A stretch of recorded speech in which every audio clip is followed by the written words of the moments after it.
নমস্কার, আমি তোমাদের জয়দেব শাস্ত্রী। আজকে যে বিষয় নিয়ে আলোচনা করব সেটা জগন্নাথ মন্দিরের মূর্তি।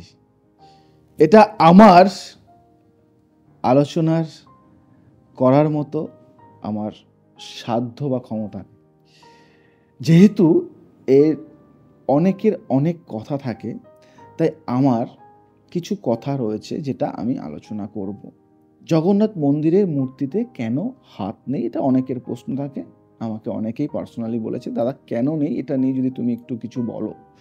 তো সেই বিষয় নিয়ে আমি যেটা জানি, যেটা পড়েছি বা যেটা শুনেছি, যেটা জানি, সেই বিষয় নিয়ে বলবো।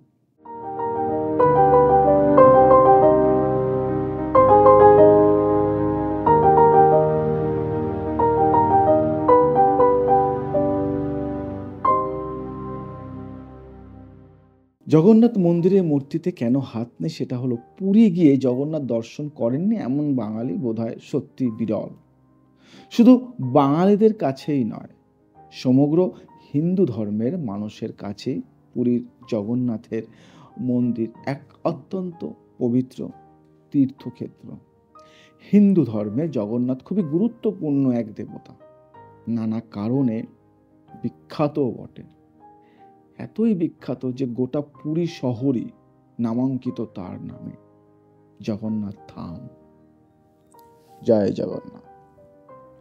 পুরীর অলিতে গলিতে জগন্নাথ দেবকে নিয়ে প্রচলিত নানা কাহিনী, উপকাহিনীর খোঁজ আপনি সহজেই পাবেন। কিন্তু আজ আমরা জেনে নিই জগন্নাথ মন্দিরের মূর্তিতে কেন হাত নেই, কি সেই কারণ যার ফলে দেবমূর্তিকে অসম্পূর্ণ রেখেই তাতে প্রাণ প্রতিষ্ঠা করা হলো, ব্যবস্থা করা হলো পুজোর। আর কেনই বা লোকমুখে ছড়িয়ে পড়ল বহুশ্রুত সেই প্রবাদ, ঠুটো জগন্নাথ। জগন্নাথ মন্দিরের কাহিনী হিন্দু ধর্মে সাধারণত দেবদেবীর মূর্তি বানানো হয় পাথর বা ধাতুর সাহায্যে। ব্যতিক্রম জগন্নাথের মন্দিরে জগন্নাথ, বলরাম ও সুভদ্রার মূর্তি তিনটি, কাঠ দিয়ে তৈরি সেগুলি। সেই নির্মাণেও যেন যত্নের বড়ই অভাব, যেন বা তাড়াহুড়ো করে অগোছলভাবে শেষ করা হয়েছে সেগুলিকে। কাহিনীটি জেনে নেওয়া যাক। কলিঙ্গ রাজ্যের রাজা ইন্দ্রদ্যুম্নের ইচ্ছা হলো তার রাজ্যে ভগবান বিষ্ণুর একটি মন্দির বানাবে। রাজার আদেশ বলে কথা, সেই মতো ব্যবস্থা করা হলো সব। কিন্তু মূর্তি বানাতে গিয়ে রাজা পড়লেন মহা সমস্যার। কেমন রূপ দেবেন প্রিয় দেবতার বিগ্রহকে, তাই নিয়ে চাপে পড়লেন তিনি। সমস্যার কথা ব্রহ্মাকে জানালেন তিনি। রাজাকে পরামর্শ দেন ভগবান বিষ্ণুর ধ্যান করে জেনে নিতে যে কেমন হবে তার বিগ্রহ। বিষ্ণুর ধ্যান করতে বলে। এখানে রাজা ইন্দ্রদ্যুম্ন বিষ্ণুর ধ্যান করতে শুরু করলেন। তার কঠিন ধ্যানে তুষ্ট হয়ে বিষ্ণু দেখা দিলেন তাকে, জানালেন পুরীর কাছেই সমুদ্রে যে নিম গাছের গুড়ি ভেসে আসবে সেখান থেকেই মূর্তি নির্মাণ করতে হবে তার। এবার বিষ্ণুর কথা মতো রাজা তো গেলেন সমুদ্র তীরের সেই স্থানে। সমুদ্রে ভেসে আসা নিম গাছের গুড়িকে নিয়ে আসা হলো মন্দিরে। রাজার কাছের শিল্পী নিযুক্ত হলেন সেই কাজে। কাঠকে বিগ্রহ হতে রূপান্তরিত করার কঠিন কাজ শুরু হলো। কিন্তু দেখা গেল যতবারই গাছের গুড়িটি কাটতে যাওয়া হচ্ছে ততবারই ভেঙে যাচ্ছে সেটি। কি করবে চিন্তায় পড়ে গেছে রাজা, তো পড়লেন মহা চিন্তা। তাহলে কি তার মন্দির বানানোর স্বপ্ন অপূর্ণই থেকে যাবে?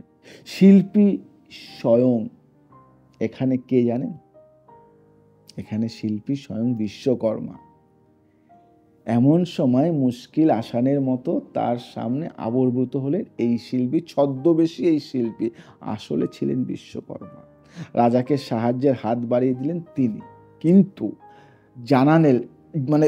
জানালো একটা শর্ত আছে তার। কি শর্ত সেটা? বন্ধ দরজার অন্তরালে তিনি মূর্তি বানাবেন। সে দরজা বাইরে থেকে বন্ধ থাকলেও তিনি যতক্ষণ না বলবেন ততক্ষণ খোলা যাবে না সে দরজা। আর তার অনুমতি ছাড়া যদি খোলা হয় তবে মূর্তি বানানোর কাজ অসম্পূর্ণ রেখেই বিদায় নেবেন তিনি।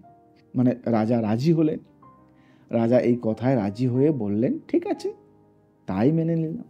বন্ধ দরজার আড়ালে ছদ্মবেশী বিশ্বকর্মা শুরু করলেন তার কাজ। মূর্তির কাজ অসমাপ্ত কেটে গেল বেশ কিছুদিন। রাজা কৌতূহল চেপে রাখেন প্রাণপণে। এদিকে মূর্তির কাজ কত দূর সে খবরও আসে না রাজা কাছে। রাজা বন্ধ দরজার ওপারে কোনো শব্দও শুনতে পান না। ইতিমধ্যে রানী তাকে বারংবার বলছে, কি হচ্ছে, তাগাদা দেন, বারবার বলেন মূর্তির কাজ কতদূর তার খোঁজ নিতে। শেষে একদিন রাজা কৌতূহল সামলাতে না পেরে খুলে ফেললেন দ্বার। এই তো দ্বার খুলে ফেলা মাত্র শর্ত ভঙ্গ করছেন রাজা। ছদ্মবেশী বিশ্বকর্মা এবার তার পরিচয় দিলেন রাজাকে, জানালেন স্বয়ং বিষ্ণুর আদেশেই তার মূর্তি নির্মাণের কাজে মর্তে আগমন। কিন্তু রাজা যেহেতু তার শর্ত ভঙ্গ করেছেন, তাই বিশ্বকর্মা আর বানাতে পারেন না সেই মূর্তি। রাজার শত অনুরোধ উপরোধ যাই বলো না, উপরোধ অনুরোধের টললেন না তিনি। ফিরে গেলেন স্বর্গে মূর্তির কাজ অসমাপ্ত রেখে। পদযুগল কান কিছুই তৈরি হয়নি। তখন সে মূর্তির হাতও অসমাপ্ত।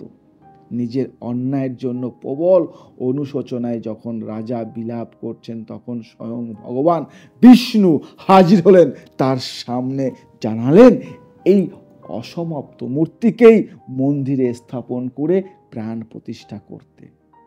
সেই থেকে জগন্নাথ, বলরাম, সুভদ্রার মূর্তিতে হাত নেই। অসমাপ্ত মূর্তিতেই পুজো হয়ে চলেছে বছরের পর বছর ধরে। অন্য কাহিনীও আছে এটা। বিগ্রহের হাত না থাকাকে ঘিরে দ্বিতীয় একটি কাহিনীও প্রচলিত আছে। সেটা কি কাহিনী জানা আছে?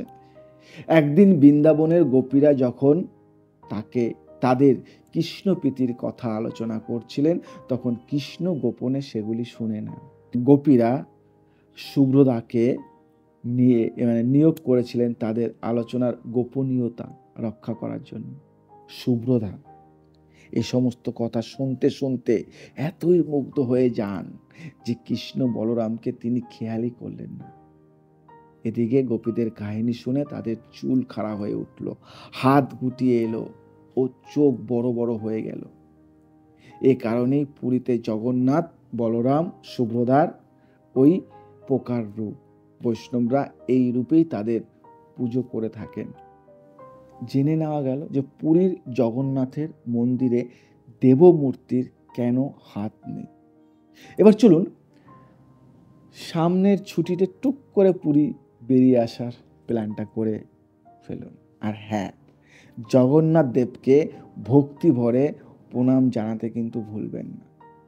আমি জয়দেব শাস্ত্রী আপনাদেরকে এটা বললাম যে আমাদের ঠাকুর ঈশ্বর, তার হাত থাকুক না থাকুক, পা থাকুক না থাকুক, সেটা ঈশ্বর। মনের অন্তরালে তার জায়গা অসীম।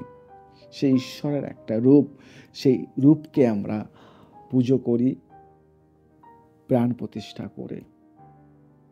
তাই পুরী অনেক ঘটনা আছে যেটা জাগ্রত, যেটা একদম গা ছমছম করবে। এরকম অনেক ঘটনা নিয়ে আমি আসবো, কিছু বলবো।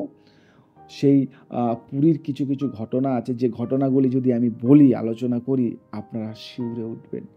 অনেক অনেক ঘটনা আছে, সেই ঘটনা নিয়ে আমি আলোচনা করব। এবং জাগ্রত যদি দেবতাকে দেখতে হয়, তাহলে আপনাকে যেতেই হবে ওখানে। গিয়ে জগন্নাথ দর্শন করে আসবেন। সত্যি একটা ভিতর থেকে শান্তি অনুভব করবেন, একটা ঊর্জা পেয়ে যাবেন। এবং শুদ্ধ মনে যদি পুজো করতে পারেন, ইনস্ট্যান্ট ফল পাবেন। আমি আপনাদেরকে বলে দিলাম। ভালো থাকবেন, সুখে থাকবেন, সবাইকে ভালো রাখবেন। যদি এই তথ্য আপনাদের ভালো লেগে থাকে তাহলে ছড়িয়ে দিন। আজ আসি, আবার আসবো নতুন কিছু নিয়ে। নমস্কার।